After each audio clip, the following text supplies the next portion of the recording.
अब अपनी ताकत को पहचानो। 3 कॉन्सेप्ट है जो आपने अपनी जिंदगी में अक्सर सुना होगा। एक है टैलेंट, और दूसरा है स्ट्रेंथ, और एक है स्किल। स्किल तो बहुत सुना आपने, स्किल सीखना है। टैलेंट वो होता है जो नेचुरल होता है। टैलेंट क्या होता है? जो आपके अंदर है, लेकिन 99% लोग उसको नहीं पहचानते।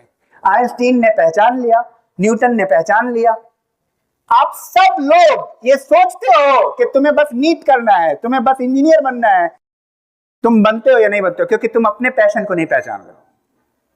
आइंस्टीन जो एक ऐसा विद्यार्थी था जिसको स्कूल से निकाल दिया गया था, उसने सेल्फ एक्चुअलाइजेशन के द्वारा अपने को पहचाना, अपने स्ट्रेंथ को, जब अपने टैलेंट को पहचाना तो समझ में आया कि अरे डॉक्टर, अगर आइंस्टीन डॉक्टर बन जाता तो क्या होता?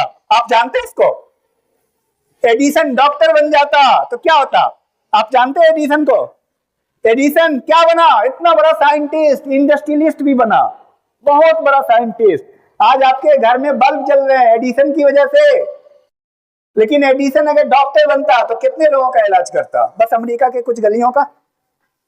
तो अपार संभावनाएं हैं।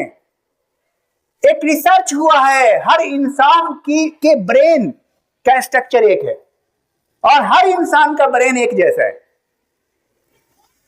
पर माइंड में डिफरेंसेस है। इसको समझिए आप। सपोज आप सबको सरकार की तरफ से, आप सब लोगों को एक लाख रुपए का कंप्यूटर मिल रहा है आज, मान लीजिए। इन पूरे विद्यार्थी में एक विद्यार्थी ऐसा होगा जो उस 1 लाख के कंप्यूटर से हर महीने 1 साल के बाद 2 लाख रुपया महीना कमाएगा। लेकिन इन्हीं सब में से 80% विद्यार्थी ऐसा होगा जो उसी दिन से फिल्म देखना, वीडियो देखना चालू कर देंगे। उनका प्रोसेस, उनकी ब्रेन भी प्रोसेसिंग में चल रही है। 10% ऐसे हैं जो कहीं से कुछ कर लेंगे, कभी मेडिकल का देख लेंगे, कभी इंजीनियरिंग का देख लेंगे। 10% मेडियोकर होंगे। लेकिन वो एक लड़का होगा इस पूरे में। अब आप हमें ये बताओ, कंप्यूटर में कोई डिफरेंस था जो सरकार ने आप लोगों को दी थी? तो ईश्वर ने जो आपको ब्रेन दिया है, वो जो ये वैज्ञानिकों ने साबित किया है, इंसानों के ब्रेन एक जैसे होते हैं। माइंड का डिफरेंस है, सॉफ्टवेयर का डिफरेंस है। जो चीज इंस्टॉल करोगे वही चलेगा ना। तो इसीलिए मैं बोला, जो तुम कस्टमाइज किए हुए हो उसको अभी फिलहाल डिलीट कर दो, सिर्फ मेरी बात सुनो। क्योंकि जैसे तुम कस्टमाइज कर लेते हो कोई चीज को, तुम्हारा ब्रेन उसी तरह से काम करता है, उन्हीं बातों को लेता है। जब तुम सोचते हो कि ये बंदा अच्छा है तो उनकी अच्छी बात को ले लेता है।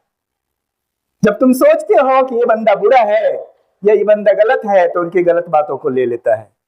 कि होता क्या है कि जब तुम सोचते हो कि ये मेरा जो साथी है ना बहुत अच्छा नहीं है, तो दिमाग कैसे काम करता है?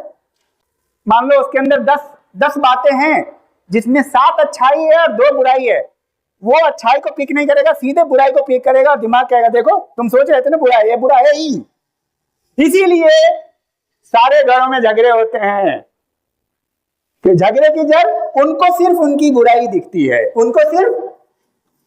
क्योंकि जैसा आप कस्टमाइज करते हो अपने ब्रेन को, ब्रेन वैसा ही काम करता है। आप अगर ब्रेन को साइंटिस्ट बनाने के लिए कस्टमाइज करोगे तो ब्रेन वैसा काम करना शुरू कर देगा। समझ पा रहे तुम?